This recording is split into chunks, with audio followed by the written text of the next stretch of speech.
چوتھی بات، آپ جانتے ہیں کہ یزید بن معاویہ کی ولی عہدی حضرت معاویہ رضی اللہ تعالیٰ عنہ نے خود اپنے بیٹے کو اپنا ولی عہد نہیں بنایا۔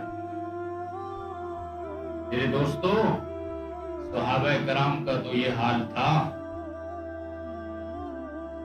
حضرت عمر رضی اللہ تعالیٰ عنہ کی زخمی ہونے اور شہادت کے قریب کچھ حضرات نے کہا کہ امیر المومنین آپ اپنے بعد عبداللہ ابن عمر کے لیے وصیت نصیحت کیجئے، آپ کے بیٹے ہیں، جلیل القدر صحابی ہیں اور ان صحابہ کرام میں جو علمی حیثیت اور شخصیت کے مالک ہے۔ حضرت عمر نے فرمایا میرے بیٹے کو تو بیوی کو طلاق دینے کا طریقہ نہیں آتا تھا، اس نے تو حیض میں بیوی کو طلاق دے دی تھی، اس کو تو میں اپنے بعد خلیفہ نہیں بنانا چاہتا۔ یعنی اتنی سی کوتاہی پہ تو آپ عبداللہ ابن عمر کی بات کرتے ہو، اس کو تو بیوی کو طلاق دینے کا طریقہ نہیں آتا۔ یعنی وہ اتنی سی بات بھی حضرت عمر کے ذہن کے اندر۔ تو یزید بن معاویہ رضی اللہ تعالیٰ عنہ کی سب سے پہلے ان کا نام پیش کیا تھا وہ جلیل القدر صحابی رسول مغیرہ بن شعبہ رضی اللہ تعالیٰ عنہ۔ اور میرے دوستوں، آپ کے کان کھل جانے چاہیے، پروپیگنڈے کی دنیا سے باہر نکلو، حقائق کی دنیا میں آؤ، جھوٹ کے دلدل سے باہر نکلو۔ 200 صحابہ کرام نے حضرت معاویہ رضی اللہ تعالیٰ کے دور حکومت میں جب حضرت مغیرہ بن شعبہ رضی اللہ تعالیٰ عنہ کی سفارش پہ یزید بن معاویہ کو ولی عہد بنایا، جس طرح خلیفہ کی بیعت ہوتی تھی ولی عہد کی بھی بیعت ہوتی۔ 200 صحابہ کرام نے یزید کے ہاتھ پر ولی عہدی کی بیعت کی ہے۔ آپ اس یزید کو گالیاں دیتے ہیں تو 200 صحابہ کے بارے میں آپ کا کیا خیال ہوگا؟ کیا کسی زانی کے ہاتھ پہ صحابہ کرام بیعت کر سکتے تھے؟ کسی شراب پینے والے کے ہاتھ پہ صحابہ کرام بیعت کر سکتے تھے؟ کیا صحابہ کرام کی ایمان اتنے کمزور ہو گئے تھے؟ انہوں نے حضرت عمر کو خلیفہ ماننے سے انکار کر دیا تھا۔ انہوں نے کہا عمر، یہ جو کپڑا تقسیم ہوا ہے، یہ جو چادریں تقسیم ہوئی ہیں، اس سے تو جوڑا نہیں بنتا، آپ کا جوڑا کیسے بن گیا؟ یہ کپڑے پہن کر آپ بیٹھے ہوئے ہیں۔ حضرت عمر نے کہا عبداللہ کھڑے ہو جاؤ، ان کے بیٹے حضرت عبداللہ ابن عمر جن کا بھی میں ذکر کر رہا، بتاؤ ان کو۔ حضرت عبداللہ نے کہا میں نے اپنی چادر بھی اپنے ابا کو دے دی، ان کی چادر سے جوڑا نہیں بنا، ایک چادر میری تھی ایک ان کی تھی۔ صحابہ نے کہا اب ٹھیک ہے۔ وہ تو اتنی سی کوتاہی برداشت نہیں کرتے تھے کہ وقت امیر المومنین بتائے اس نے ایک چادر سے جوڑا کیسے بنایا۔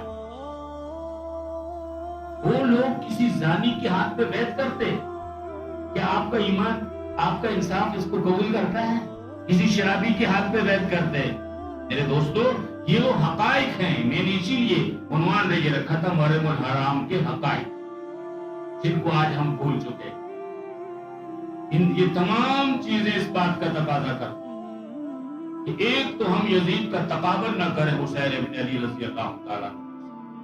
یہاں تقابل کے لیے 1% کی گنجائش، وہ بڑی شان رکھتے ہیں، ان کے مقابلے میں یزید ابن معاویہ کا مقام کچھ بھی نہیں۔ دوسری بات یہ ہے، ہمارے لیے امن کا راستہ، سلامتی کا راستہ یہی ہے کہ ہم ان معاملات میں خاموش۔ ایک حدیث آپ کو پہلے بھی سنا چکا ہوں، حضور علیہ السلام نے فرمایا 3 چیزوں کے معاملے میں کبھی زبان نہ کھولو، 3 چیزوں کے بارے کبھی بحث نہ کرو، فلکیات کے بارے، ستاروں کا، نجوم کا۔ دوسرا فرمایا تقدیر کے معاملے، تیسرا فرمایا میرے صحابہ کے اختلافات کے۔ صحابہ کرام میں اختلافات ہوئے، بڑے شدید ہوئے، یہاں تک کہ جنگیں ہوئی، ہزاروں صحابہ ایک دوسرے کے ہاتھوں سے مارے گئے. میرے پیغمبر نے منع فرمایا ہے تم مانیٹر نہ بننا, تم جج بن کے میرے صحابہ کی غلطیاں نہ نکالنا, زبان بند رکھ, ان 3 چیزوں میں بات نہیں کرنی. آج ہما شما لگے ہوئے, یزید ایسا تھا, یزید ایسا تھا. تو اللہ کے نبی نے منع فرمایا ہے. جو صحابہ کا دور تھا, صحابہ موجود تھے, اس لیے تو صحابہ کرام نے جب بھی اختلاف ان معاملات کو زیر بحث نہیں لانا چاہیے. ہمارے ایمان کی حفاظت اسی کے اندر ہے کہ ہم سکوت اختیار. دوسرا یہ ہے, آج 1445 سال کے بعد اگر ہم کسی نتیجے پہ پہنچ جاتے ہیں تو وہ لوگ تو مر کھپ کے اب کسی کو نکال کے ہم پھانسی میں لٹکائیں گے. کیسی بات ہے آپ لوگ کا؟ اس لیے ان معاملات کے اندر جو ہے خاموشی اپنائیں, اور ہمارے ایمان کی حفاظت جو ہے وہ اسی خاموشی کے اندر اور سکوت کے اندر ہے. قدیم زمانہ گزر گیا, اب صحابہ کرام کی بیعت کا مسئلہ بھی ہے اور خیر القرون کا زمانہ بھی ہے, اور حضور صلی اللہ علیہ وسلم نے 2 احادیث مبارکہ کے اندر ان طبقوں کے بارے میں بخشش اور مغفرت کا کی پیشن گوئی سنائی ہے کہ یہ بخشے ہوئے ہیں. اللہ کے پیغمبر فرماتے ہیں کہ وہ بخشے ہوئے ہیں. ہم کہتے نہیں وہ زانی ہیں, وہ شرابی ہیں, وہ کبابی ہیں, وہ ایسے ہیں, وہ ایسے ہیں. حقیقت یہ ہے کہ یہ باتیں بھی اسلام دشمن قوتوں کی طرف سے ہمارے ماحول میں پھیلی. اور پھر ایک بات میں حیران ہوں, اہل سنت سے ہٹ کے جو طبقہ یزید کو گالیاں دیتا ہے, آپ کو یہ پتا ہے وہ ہم سب کو یزید سمجھتا ہے. صرف یزید بن معاویہ کو گالیاں نہیں دیتے, وہ تو ہم سب سنیوں کو یزید سمجھتے ہیں. مجھے ان سنیوں پر بڑا تعجب کہ آپ کا حریف آپ سب کو یزیدی کہتا ہے اور آپ کی یزید کو گالیاں دیتے ہیں, یعنی آپ اپنے آپ کو گالیاں. سمجھیے ان باتوں کو, صدیوں کے پروپیگنڈے تھے. اور بڑی چیزیں ہیں دوستو, بات مختصر کرتا ہوں, ہماری چند نشستیں چند دروس اسی کے اندر گزر گئے. واقعہ کربلا جس کی کہانی بچے بچے کو یاد ہے, جھوٹی کا, میں دعوے کے ساتھ کہتا ہوں, چیلنج کے ساتھ کہتا ہوں, یہ 70% جھوٹ ہے, وہ 25-30% اس کے اندر گزر. اتنا بڑا ظلم ہوا ان جھوٹی داستانوں کی بقول. اس کے بعد کیا ہوا,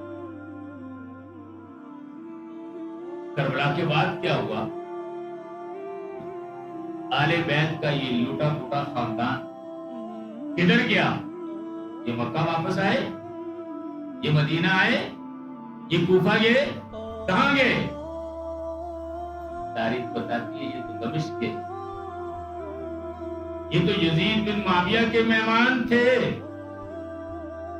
اور یزید بن معاویہ رضی اللہ تعالیٰ عنہ نے آل بیت کے بچے لوگوں کو سرکاری بیت المال سے وظیفے جاری کیے, یہ تم سے وظائف لیتے رہے ہیں.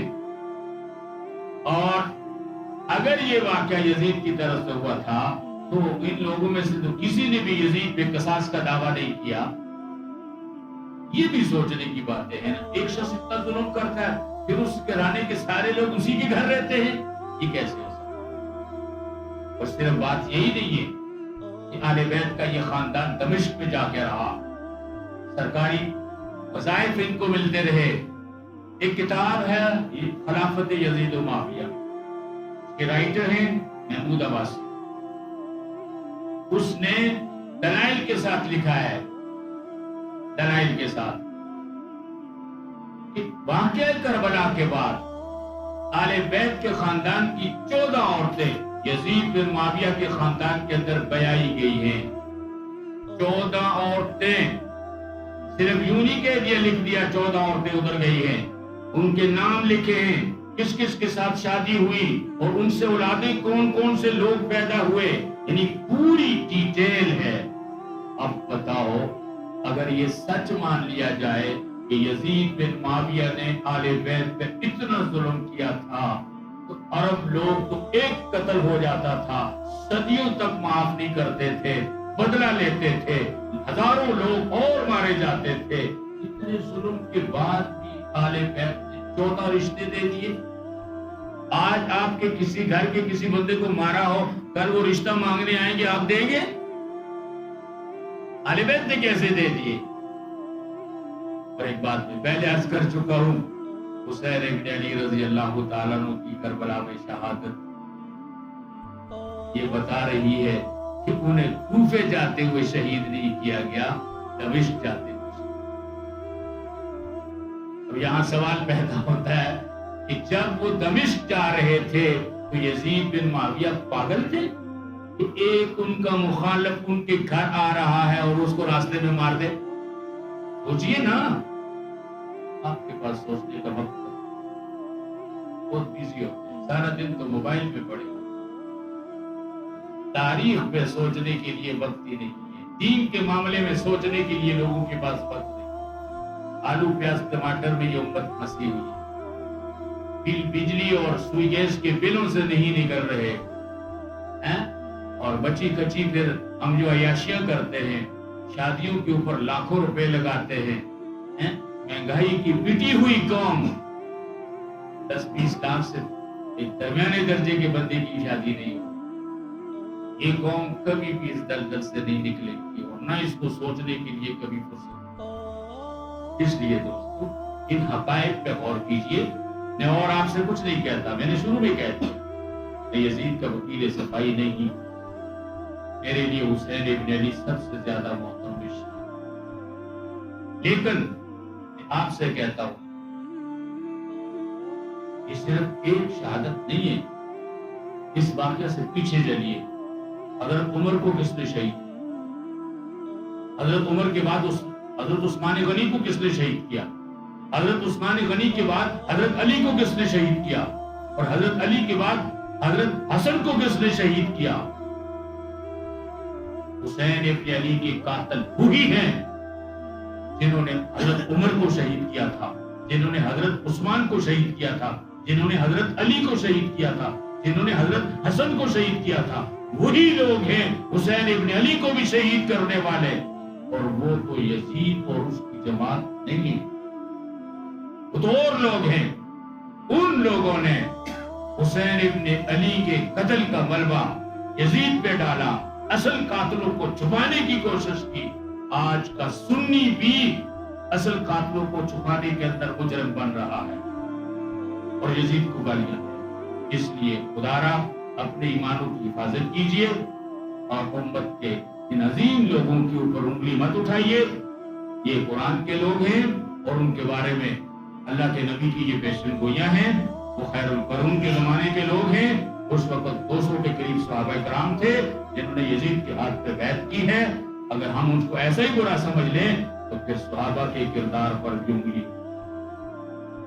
اس لیے حضرات صحابہ کے کردار پر اپنی انگلی اٹھانے کا موقع نہ دیجیے اور اپنی ان رسومات کو، ان خرافات کو، ان روایات کو اور اس غلط بے دلیل اور بے سند پروپیگنڈے سے اپنے آپ کو نکال کر حضرات صحابہ کرام، تابعین، تبع تابعین کے بارے میں اچھی سوچ رکھیے، ان کے ساتھ محبت اور عقیدت رکھیے۔ دشمن کی چالوں میں آ کر اپنے ایمانوں کو خراب نہ کریں۔ اللہ پاک مجھے، آپ کو، سب کو حقیقت کو جان کر عمل کرنے کی